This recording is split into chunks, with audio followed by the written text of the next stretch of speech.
Hey guys, what's up? This is InkSlasher44, and today, got another Call of Duty commentary, and I'm sorry I haven't done this in a while, but, I just had other things on the mind, and I was actually really sick of Black Ops, but, I've kinda got more into it lately, and I've been having a lot more fun with it.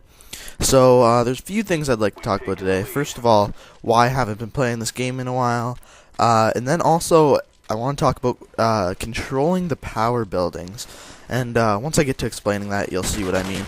But first off, I found this game got boring because I actually agree with what Fisticuff said for once. He said that this game is becoming two-dimensional, and what he means by that is that every game the same thing is happening.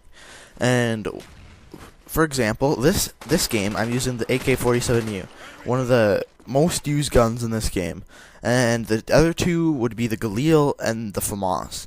Now these guns, actually this game I'm using the FAL, but that's because this was after I started playing this game again and decided to switch things up because once again this game is becoming two-dimensional. And by doing this, the game becomes more fun for me, and it also makes me try harder to do well. And another reason this game is two-dimensional is because of the equipment, and motion sensors make it so this game is very easy to sit in corners or sit in rooms and play. Although it makes you play better, it makes the game more boring. So I'm gonna have some gameplays up like this one where I'm running around with a gun that I don't normally use, such as, actually I don't even use the AK that much, but such as the FAL, and have fun, but I'm also going to have some smarter games up. But not saying that the FAL is a bad gun. The FAL is actually up there in, I'd say, the top 4 guns that I'd choose in a game. The first being the FAMAS probably, and then the Galil, then the Commando, and then probably the FAL, which is interesting if you think about it. And then lately I've actually been sniping a lot more, and soon, probably either this week or early next week, I'm going to have a How to Be a Team Player up, where actually half of the domination game I'm sniping. As long as I can find that. I don't think I put it in my file share, so that's a bit of a problem. But now about controlling the power buildings. I actually do a semi-good job of this in this game, and the 2 power buildings in this map are actually the only 2 buildings in the map. What I mean by power buildings is buildings that a lot of people go to, and you're going to be able to control a lot of the actions because it has the most lines of sight.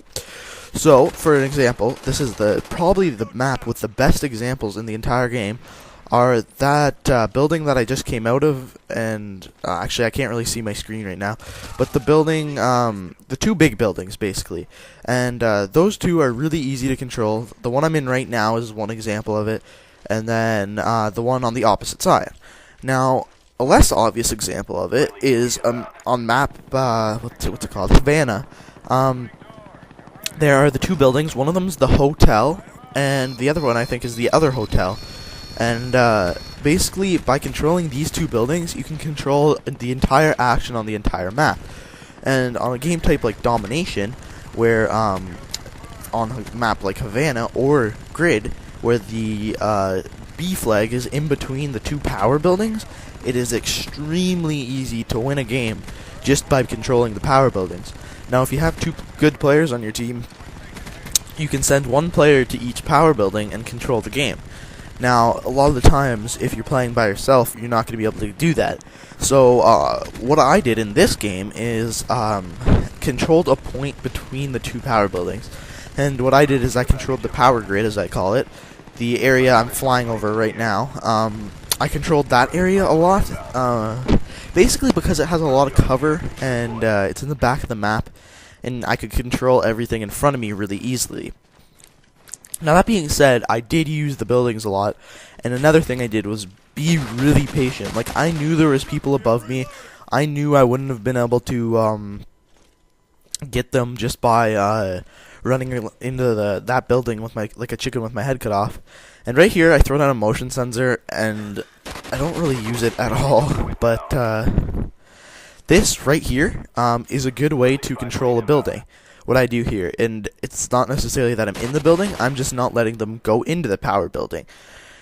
Now, by you controlling the power buildings, you're gonna, in team deathmatch, you're gonna get way more kills. Like, if you look at the final score, I don't even think they have 20 kills, which is just incredible. But I'm not sure, don't quote me on that. I don't know the final score off by hand, but I know that we do win quite easily, and that's really gay that I got killed by a guy in Last Stand. But anyway, guys, this video is about over. I'll have lots more of these videos coming. I have a ton of gameplays. Just got a few on Xbox the other day with my friend Xboxitude. Go check him out. It's Xbox. It's UDE. UDE. Yeah. So go check him out. But guys, until next time, remember to comment, rate, and subscribe. The final score is 32-4. Until next time, guys. Bye bye.